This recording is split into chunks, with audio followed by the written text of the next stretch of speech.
Hello everyone, welcome back to my channel. तो last की कुछ वीडियोस में हमने देखा था कि कैसे लैंगचेन काम करता है। और हमने लैंगचेन में एक प्रोजेक्ट भी बनाया है जिसमें दो प्रोजेक्ट बनाया है बेसिकली। हमने चैटबॉट भी बनाया है। चैटबॉट में हम एलएलएम से डायरेक्टली चैट कर रहे हैं। और दूसरा प्रोजेक्ट हमने बनाया है रैग एप्लीकेशन। जो लास्ट की 3-4 वीडियोस हैं उसमें हमने बेसिकली एलएलएम एंड लैंगचेन के बारे में डिस्कस करा है। बट आज की वीडियो में हम लैंड ग्राफ के बारे में डिस्कस करेंगे। तो सबसे पहले हम ये देख लेते हैं कि लैंड है क्या। लैंड बेसिकली एक फ्रेमवर्क है जो कि जो कि एआई रिलेटेड जितना भी बेसिकली एप्लीकेशंस होती हैं उनमें काम आता है, उनको बनाने में काम आता है। तो जो जरूरत पड़ी लैंड की, उसका रीजन यही है कि जो हमारा लैंगचेन था ना, लैंगचेन में काफी सारी लिमिटेशंस जो कि लैंड ने पूरी करी। जैसे कि कुछ लिमिटेशंस, जैसे कि मैं बता दूं कि जो लैंगचेन था वो सिंपल से एक चैटबॉट बनाने के लिए या सिंपल से एक रैग एप्लीकेशन बनाने के लिए इट्स सफिशिएंट। बट अगर आप कुछ ऐसा मल्टी एजेंट कुछ वर्कफ्लो बना रहे हो, कुछ बहुत तगड़ा काम कर रहे हो, राइट, कुछ बड़ा प्रोजेक्ट बना रहे हो, तो उसके लिए आपको लैंग्राफ को यूज करना ही पड़ेगा। लैंगचेन में वो आप चीजें कर सकते हो, बट द प्रॉब्लम इज कि वो बहुत ज्यादा कॉम्प्लेक्सिटी क्रिएट कर लेता है। आपको हर चीज मैन्युअली करनी पड़ती है। आपको बहुत ज़्यादा इफ एल्स ब्रांचिंग ये सब करना पड़ेगा लैंगचेन में।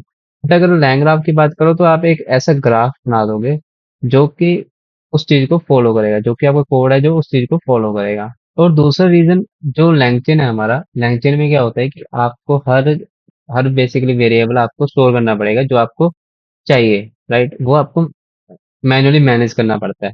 बट लैंग्राफ में एक बहुत ही ज़्यादा अच्छा फीचर है स्टेट मैनेजमेंट का। वो मैं आगे जाके डिस्कस करूंगा। तो लैंग्राफ में आपको इन मेमोरी स्टोर ये सब करने की जरूरत नहीं पड़ती। आपके पास स्टेट होती है, उस स्टेट को आप रख सकते हो। एंड देन लैंग्राफ में आपको इफ एल्स लगाने की जरूरत नहीं पड़ती, ठीक है। और कंडीशनल एजेस लगा सकते हो, no, that is not an issue. Retries के लिए आपको बहुत सारा कॉम्प्लेक्स कोड नहीं करना पड़ता। लूप्स के लिए आपको बहुत सारा कोड नहीं करना पड़ता उस। अब देखो, जैसे कि लैंगचेन होता है, लैंगचेन में क्या होता है कि नॉर्मल फ्लो चल रहा होता है। फर्स्ट स्टेप समराइज आ गया, दूसरा रिट्रीव आ गया, एंड फर्दर सीक्वेंस में चल रहा है वो।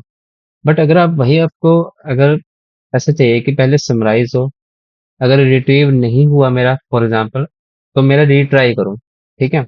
या फिर समराइज करने के बाद, रिट्रीव करने के बाद मेरे को रैंक पे नहीं जाना, मेरे को वापस रिट्रीव पे जाना है, या फिर वापस मेरे को समराइज पे जाना है। फॉर एग्जांपल, आप एक साइकिल बनाना चाहते हो, राइट। उस केसेस में आपको लाइन ग्राफ की जरूरत पड़ती है। लाइन ग्राफ का मतलब ही क्या हुआ? ग्राफ बेसिकली एक एक ऐसा ग्राफ जो आपस में इंटरकनेक्टेड है। मैं एक डायग्राम दिखा देता हूँ। ये देखो, ये एक लाइन ग्राफ के एग्जाम्पल है। ऐसे ही कुछ हम लोग भी बनाएंगे। जैसे कि पहले मैंने स्टार्ट किया, यहाँ से स्टार्ट होने के बाद ये चला गया ए नोड पे। ए नोड पे जाने के बाद वो चला गया। अब उसके पास कंडीशन है कि वो या तो बी पे जाए और या फिर सी पे जाए। अगर मैं बी, और सपोज मैं बी पे चला गया, ठीक है। बी पे जाने के बाद मैं ए पे भी जा सकता हूँ अगर मैं ऐसी एक एज बना दूँ। बट इस डायग्राम में नहीं है। सो बी के बाद मैं डी पे चला गया, डी के बाद मैं एंड पे चला गया, राइट। तो इस तरीके से हम लोग एक ग्राफ बना सकते हैं, एंड जो आपका कोड है वो उस ग्राफ के हिसाब से चलेगा। अब लाइन ग्राफ में 3 कंपोनेंट आते हैं। पहला आता है कि हमारा नोड्स, दूसरा आता है हमारे पास स्टेट, और तीसरा आता है हमारे पास एजेस। तो इसके बारे में डिस्कस कर लेते हैं कि क्या ये चीजें हैं। देखो, नोड्स क्या होती हैं? नोड्स आपका बेसिकली सिंपल एक जो फंक्शंस होते हैं आपके कोडिंग में, वही आपका नोड्स होती हैं। फंक्शन में आप क्या लिखते हो? एक लॉजिकल कोड लिखते हैं। तो नोड्स भी वही है कि आप एक ऐसे फंक्शन बना रहे हो जिसमें आपका लॉजिक्स पड़ा है। अब स्टेट क्या होती है? स्टेट एक तरीके से वेरिएबल्स होते हैं जो हम क्लास में डिफाइन करते हैं। Variables that are define in classes. State, जैसे कि इसमें लिखा भी हुआ है, वो वेरिएबल्स जो हम लोग स्टोर करते हैं। स्टेट में हमारे सारे वेरिएबल स्टोर करते हैं जो कि हम पास करते हैं नोड्स को। फॉर एग्जांपल, जब हम कोडिंग करते हैं, राइट, तो मैंने एक वेरिएबल रख लिया एक फंक्शन में, नेम इज हेलो, राइट। अब मैंने उस नेम को किसी वेरिएबल में पास ऑन किया, तो हम उसको क्या लेते हैं, उसमें आर्ग्यूमेंट्स लेते हैं उस वेरिएबल को लेने के लिए, ठीक है। एंड देन वही वेरिएबल हम फर्दर ऑन यूज करते हैं।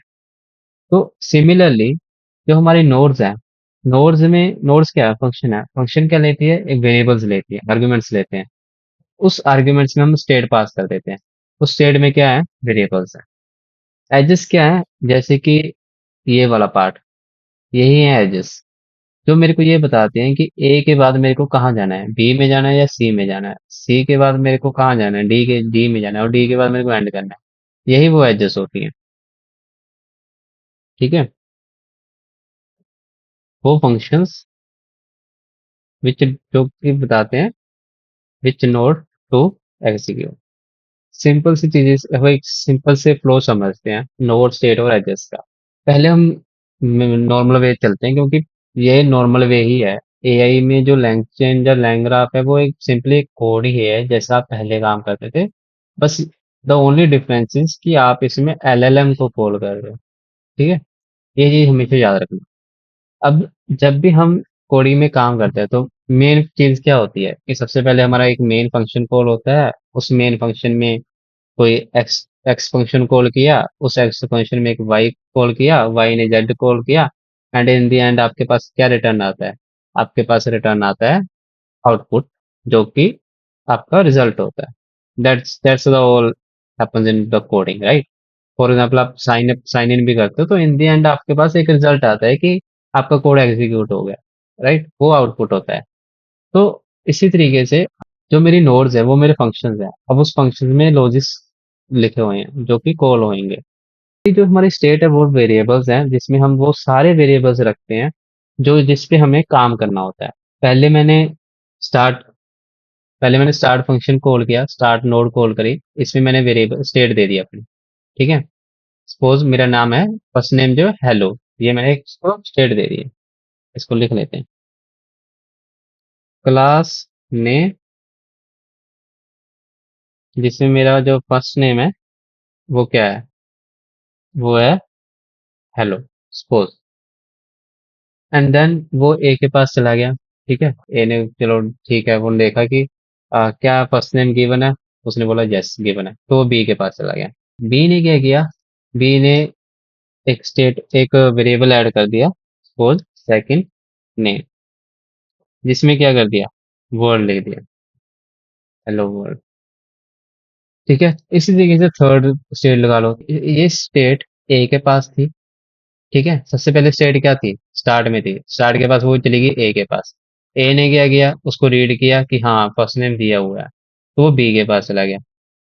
बी के पास भी वो सारी स्टेट थी। अब बी ने भी मॉडिफाई कर दिया स्टेट को, अब वो डी के पास चला गया, डी के पास एंड में चला गया। द होल कंसेप्ट इज कि एक आपके पास फंक्शन है, जिसमें आपके पास स्टेट आएगी। वो जो फंक्शन है उस स्टेट को रीड कर सकता है, उस स्टेट को मॉडिफाई कर सकता है। देन वो जो नोड है, वो उस स्टेट को मॉडिफाई करके दूसरी नोड के पास भेज देगी। उस नोड के पास भी वो सारी स्टेट है, वो उस स्टेट को रीड कर सकता है, एंड देन उसको मॉडिफाई कर सकता है, एंड आगे फर्दर प्रोसीड कर सकता है।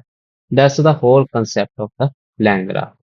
तो आई होप कि आपको ये सारी चीजें समझ आ गई होंगी।